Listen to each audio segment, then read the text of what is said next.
Hello everyone, मैं सीमा गोस्वामी स्वागत करती हूँ आपका अपने इस यूट्यूब चैनल फोकस सीटेट में।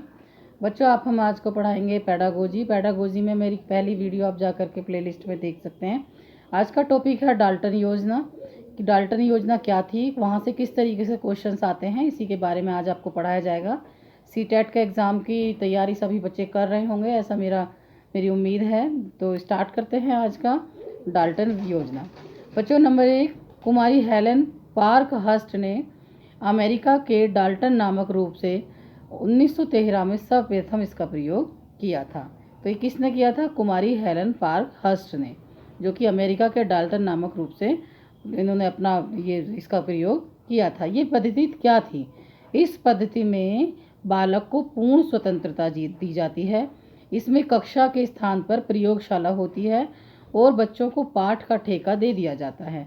तो ये एक ऐसी पद्धति है जैसे कि हम नॉर्मल स्कूलों में पढ़ते हैं।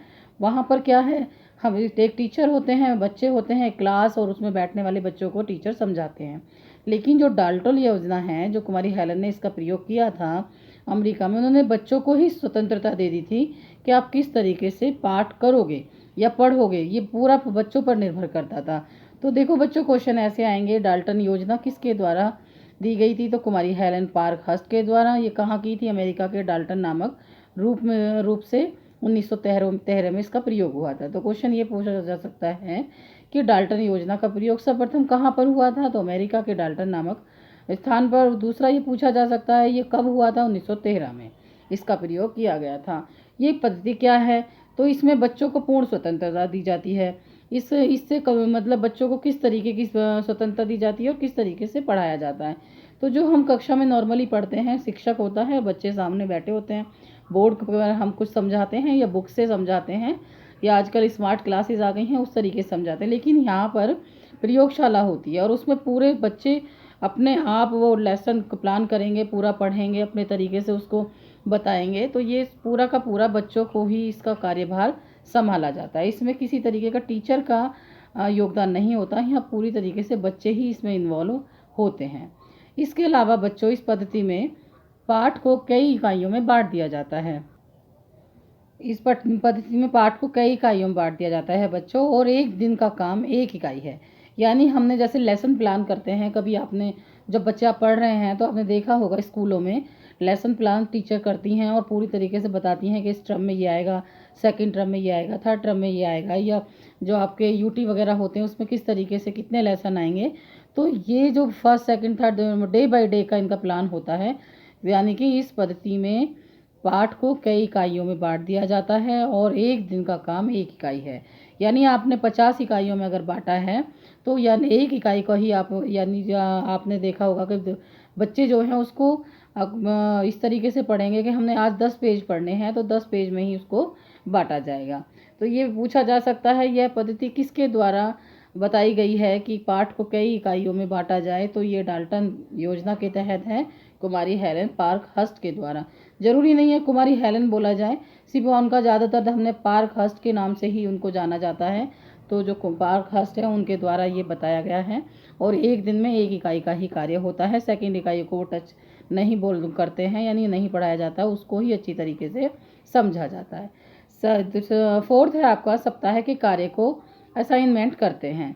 तो आपने देखा होगा बच्चों के जो असाइनमेंट बनाए जाते हैं, जो फाइल्स बनती हैं, जो प्रैक्टिकल्स होते हैं, तो यानी पूरे हफ्ते में जितनी इकाइयाँ आपने की, जितनी इकाइयों को आपने पढ़ा और उसकी तैयारी की, फिर उसके असाइनमेंट कित के रूप में सप्ताह के कार्य को असाइनमेंट कहते हैं। और जब पूरा कार्य हो जाता था तो एक असाइनमेंट के रूप में उसको पढ़ाया जाता है या बनाया जाता है कि इतना चीज़ें कवरअप हो चुकी हैं। तो ये किसने कहा है असाइनमेंट के बारे में? सप्ताह के कार्य को असाइनमेंट के बारे में किसने कवरअप किया है? तो वो भी पार्क हस्ट हैं। इस विधि में गृह कार्य का झमेला नहीं रहता है, यानी बच्चों पर ही पूरा कार्यभार सौंपा जाता है। बच्चे ही इकाइयों में बांटते हैं और बच्चे फिर उसको पूरे हफ्ते की इकाइयाँ इकट्ठी करने के बाद, पढ़ने के बाद असाइनमेंट बनाते हैं। ये भी मैं भी एक अच्छी पद्धति मानूंगी, लेकिन टीचर्स का योगदान अगर इसमें रहे तो ये और बेहतर तरीके से लागू की जा सकती है। इस विधि में गृह कार्य का झमेला नहीं रहता, यानी जैसे हमें होमवर्क मिलता है स्कूलों से, हम होमवर्क देते हैं बच्चों को, उसका एक वो नहीं रहता कि नहीं जी आपको जाके घर पे ही पढ़ना है। यानी स्कूल में ही इकाइयाँ पढ़ाई जाती हैं, सप्ताह के बाद असाइनमेंट बनते हैं और वो पूरी तैयारी स्कूल में ही हो जाती है। बच्चों इससे कई चीज़ें हमारी अच्छी हो सकती हैं, जैसे ट्यूशन्स का जो बहुत प्रचलन हो गया है, बच्चे पूरी तरीके से डिपेंड हो जाते हैं ट्यूशन पे, तो वो भी कम हो सकता है। यानी कि आप स्कूल में ही सारा काम कर रहे हो, टाइम वेस्ट नहीं हो रहा है। दूसरा, एक असाइनमेंट बनाया जाता है जिससे आपको ये पता चलता रहता है कि हमने एक हफ्ते में कितनी पढ़ाई की, कितना हमने अभी तक कवरअप कर लिया है। दूसरा है, इस विधि का प्रयोग केवल उच्च अथवा माध्यमिक स्तर पर ही किया जा सकता है, प्रारंभिक स्तर पर इसका प्रयोग नहीं किया जा सकता। देखो बच्चों, क्योंकि उच्च और माध्यमिक शिक्षा जो होती है उसमें बच्चे काफ़ी मैच्योर हो जाते हैं और उन्हें ज्ञान हो जाता है कि इकाई क्या है। आज हमने लेसन 1 किया तो हमें 8 अपना लेसन 1 किया या लेसन 1 के कुछ पार्ट किए जो हमने इकाइयों में बांटे थे, तो उसका असाइनमेंट हमने बना लिया।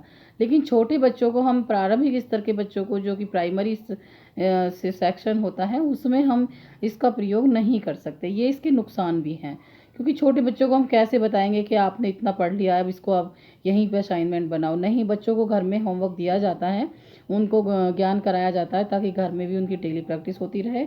तो इसका एक बेनिफिट तो ये है कि ये माध्यमिक और उच्च स्तर तक पढ़ाया जाता है, और लॉस इसका ये है, नुकसान इसका ये है कि प्रारंभिक स्तर पर इसका प्रयोग नहीं हो सकता, क्योंकि उस समय बच्चे बहुत छोटे होते हैं। तो बच्चों, आज मैंने डाल्टन योजना आपको पढ़ाया और उसमें मैंने क्वेश्चन आपको साथ ही साथ क्लियर किए हैं। ये पार्कहर्स्ट द्वारा बताया गया है और इसका प्रयोग 1913 में हुआ था, ये मैंने बताया। और किस तरीके से इकाइयों में बांटकर, अगर इस तरीके से क्वेश्चन आते हैं कि इस पत्ती को पार्टों में, इकाइयों में किसने बांटा, जो पद्धति है वो क्या किस के द्वारा है, तो पार्कहर्स्टन के द्वारा। और असाइनमेंट पद्धति किसकी है, तो पार्कहर्स्टन द्वारा। और इस तरीके से बच्चों ये मैंने आज आपको पढ़ाया। अगर आपको पसंद आया हो मेरा यूट्यूब चैनल जो मैं पढ़ा रही हूँ आपको, और जो मेरी वीडियो पसंद आई हो, तो प्लीज़ शेयर कर दें, सब्सक्राइब कर दें। और कुछ और भी पढ़ना हो तो मुझे आप कमेंट बॉक्स में लिख सकते हैं।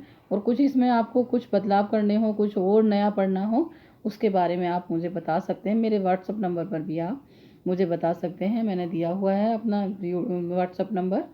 धन्यवाद।